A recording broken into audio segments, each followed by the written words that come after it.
Well, alrighty there, tubers, tubettes, and of course, my favorite group of all, the crazy people.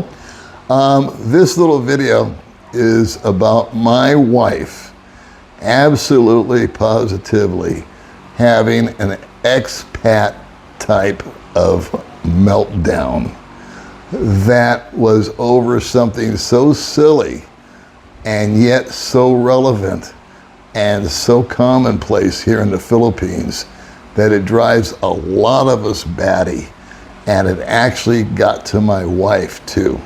So the story is coming up right now in my goofy little video. Alrighty then, kids, as I alluded to in the introduction, what in the world could have happened where my 100% pure-blooded province girl Filipina, with her laid-back Filipino mentality of live and let live, que sera, sera, tomorrow's another day, go to a point where she was acting like a grumpy old expat. And the short answer is lunch. Now, what the hell does that mean? Okay, I'll give you a couple of examples and then we'll just get right to the bottom line. My wife and I, like I said, we've been together so long that I have always, when I'm pissed off or something just rubs me the wrong way, I always say the same thing. And my wife always has the same response when I complain like a little girl. And her response always kind of brings me back into a reality check. So as an example, we were coming home, this is all within the last week, all this happened. And I'm not gonna kill you with examples, maybe 2 or 3. We were coming back from Dumaguete. We live up the hill in Valencia. And there's one place that I know of that sells bagels. And for some reason, I just had it on my mind all week long that I wanted to have bagels, lox, and cream cheese. And I had the lox, and I had the cream cheese. I even had capers, but I didn't have the bagels. And there's only one place that I knew, I now know of another, but that's irrelevant, that sold bagels. So we're driving home from Dumaguete, and it's on the way home, and we're in the car, unfortunately, instead of the bike. And to get to this place, gotta make this, death-defying left turn across cross traffic at pretty much rush hour, just to scoot into the parking spot that happened to be there, fortunately. And then, once we get there, before you can open up the door, there's 4 kids with their hands out. And these kids are what my wife calls real kids. In other words, she knows the kids that are being sent out by their parents to beg. And then she knows the real kids that are probably orphans or whatever, and are truly hungry and are truly probably homeless or just living in abject poverty. So she always has the pesos ready for these little kids at this one place. And so whenever we go in. So I went into the store by myself while she stayed outside and showed a little love to the kids and chatted them up. And this place pretty much sells 2 things. It sells coffee, and it's got a limited menu of coffee. And it's really well known for its bread and primarily its bagels. And I was like, so psyched out, man, I'm gonna go home and have me a lox, bagel, cream cheese, capers. It's gonna be like a Jewish deli at the house tonight. I go in at maybe 1 o'clock in the afternoon. And you guessed it, no bagels. And so I said, really, you don't have any bagels, huh? And the girl knows me, and I know her because I've been in there a few times. She said, no, I'm sorry, sir. We just ran out. And I said, well, okay. It's not what I was thinking, but it's the way I reacted. There's no reason for me to get nuts on her. It's not her fault. And so I walked out, and May could tell by the look on my face that I was not happy. And she goes, "What's wrong?" I said, "They're out of bagels." And even May goes, "But they're a bagel store." I said, "I know." And she put her head in and said, "Di, will you have bagels tomorrow?" And the poor little girl goes, "I don't know." She doesn't own the place. She just works there. And I gave and now I've got to go through all this commotion to get my friggin' car backed out because it's so tight, and go through, come close to death 3 times just trying to get back on the road back home. And I say the same thing over and over again when something like that happens. I look at my wife and I go, "What the hell is wrong with these people?" And I don't mean the Filipinas. I'm talking about the people that own the businesses. How do you open a bagel store almost exclusively and run out of bagels? It's just, to me, it's incomprehensible. And it's like, why be there? So she always has the same reply. She says, "Well, baby, it's the Philippines." And that always brings me right back. I go, "You're right. It is the Philippines. If I wanted everything to be the same, I just to go back to America. But I wanted a change. I got it. So we'll just chalk this up to one of our daily losses and go home and look at my wounds by myself." So we get back home. Everything's fine. The next day we go out, and I am trying to get a haircut and a shave. I go to this one row of places that I normally go to. Not the prettiest sight to go get a haircut and a shave. It looks more like they've been shaving poodles all day. I mean, it is not really what you'd call sanitary, but it's close and it's easy. It's not a big, long drive.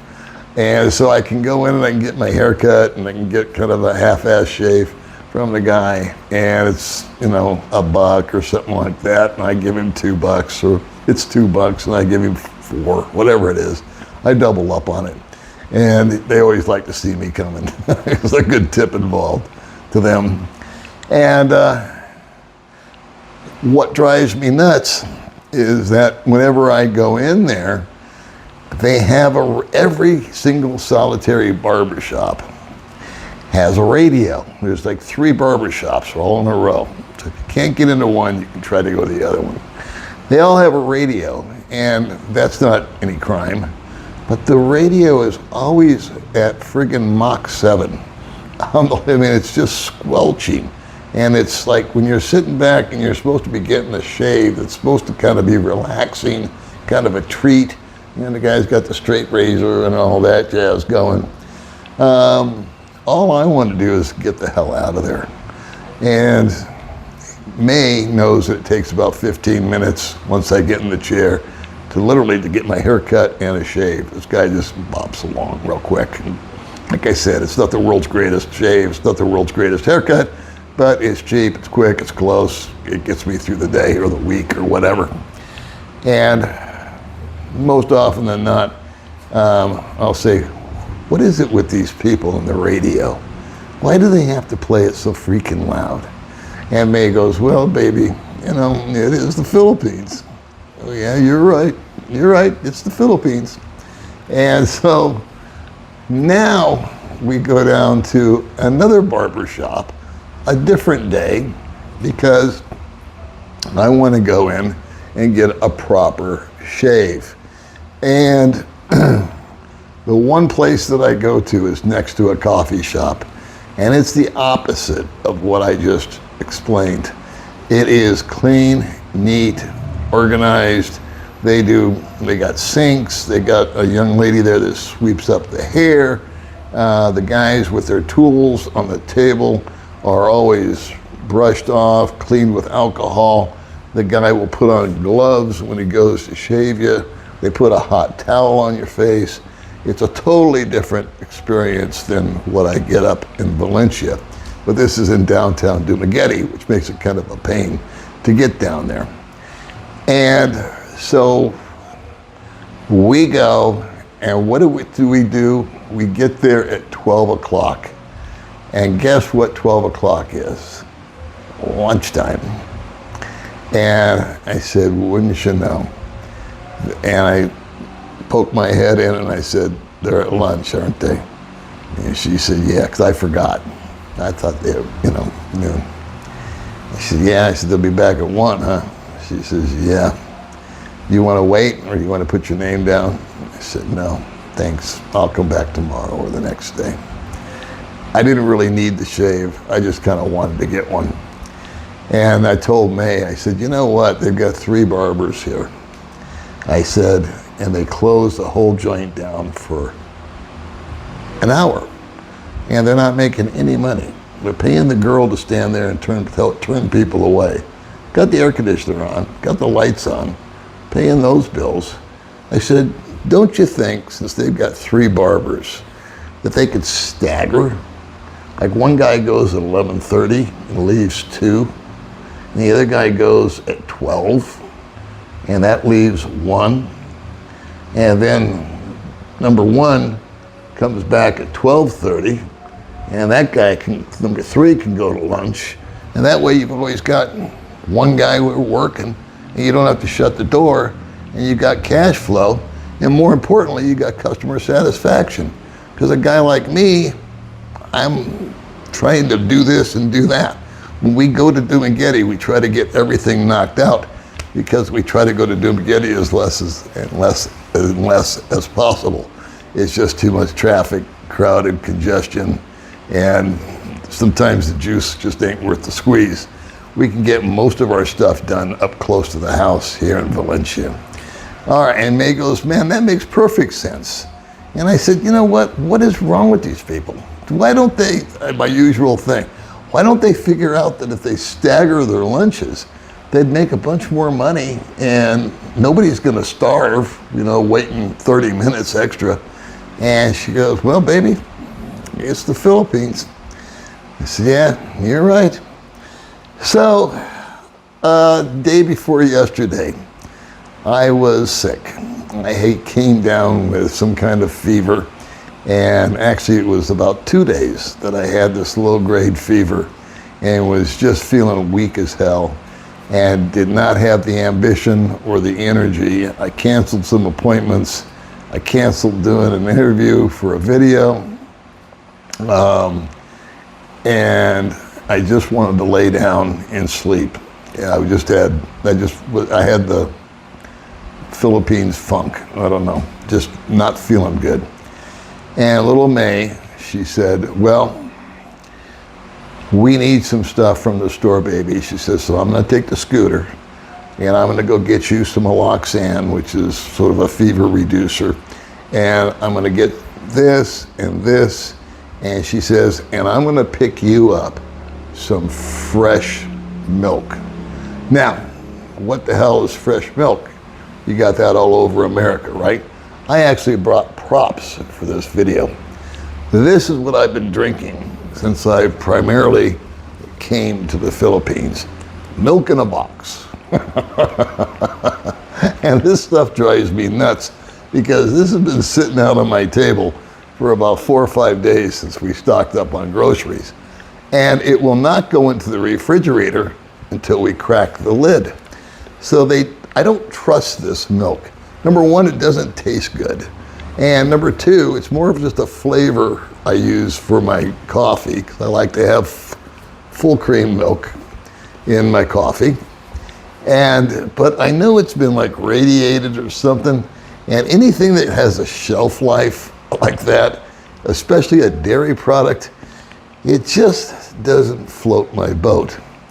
However, there is a farm here, and I'm trying to remember the name of it. It is Dairy Cooperative.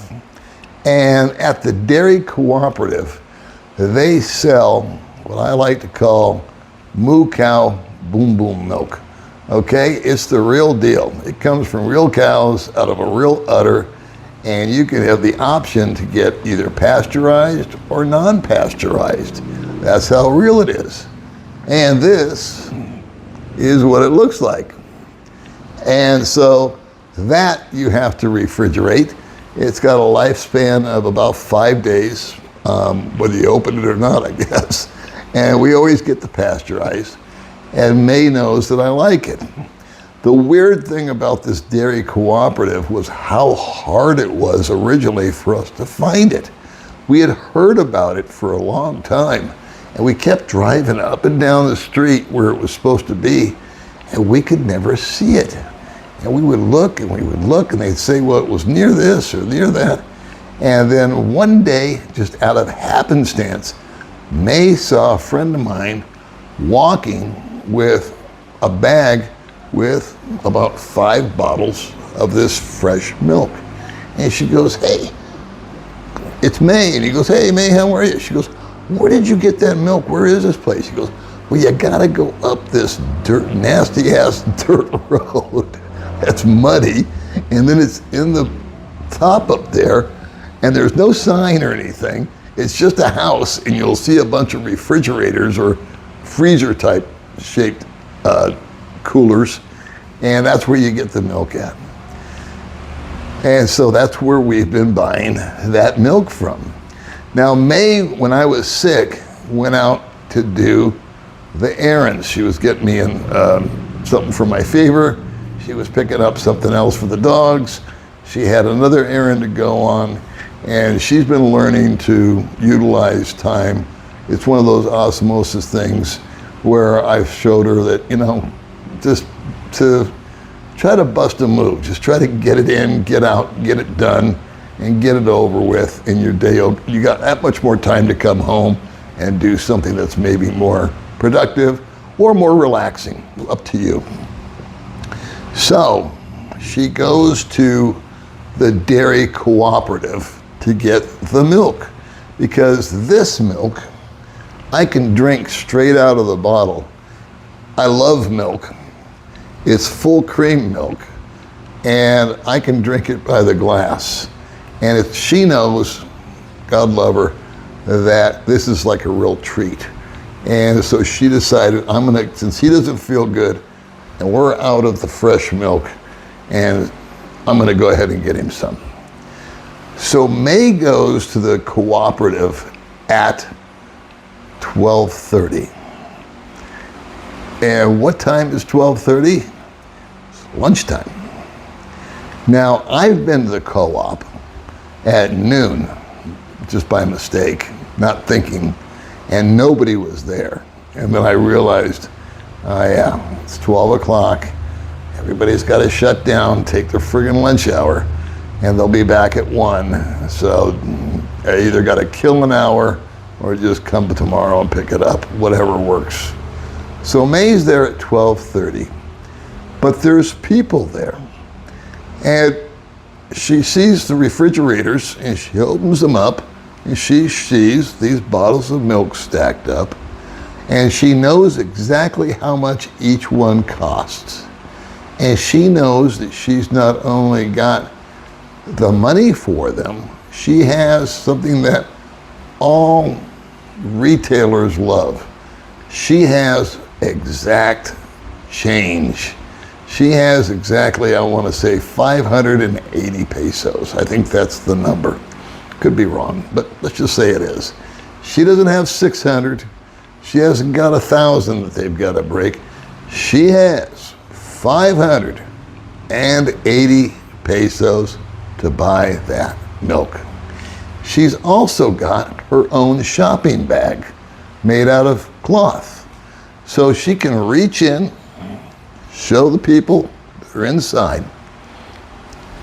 that she's buying 5 bottles of milk, not stealing one or taking 6. Everything's visible. So she says the door is locked, and she sees 4 people sitting at a table. And again, I know I said it before, it's lunchtime, but they're not eating lunch. They're just, according to my wife, they're just sitting there doing nothing. And May said through the window, because they had the door locked, but the window was open.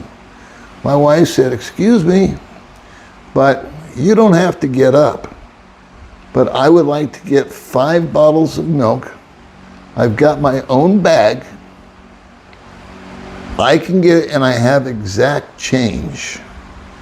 Can you just open the door and I'll hand you the money and you can watch me take the milk and you don't even have to get up. Because all the guy had to do was lean over, open the door that was locked, take the money, put it on the desk, shut the door, and tell her goodbye. And his answer was, come back at 1 o'clock, we're at lunch. And she said, I can't get the milk now that I'm here. And like I said, I can bag it, I can get it, and you don't have to make change. You don't even have to get out of your chair, sir. Can I please just get this milk for my husband? He said, week open, we're at lunch, and you have to come back at 1, and then you can buy your milk. So she split. She came home, and I was sitting on the couch, my little fever, feeling sorry for myself. And I said, how'd it go, baby? And she told me the story of the milk. And for the first time ever, she looked at me just as serious as a heart attack. And she said, after she told me the story about the guy wouldn't get up and take her exact change and let her get her own milk, she looked at me like an angry expat. And she said, what is wrong with these people? And I said, baby, it's the Philippines. I'll see you guys in the next video.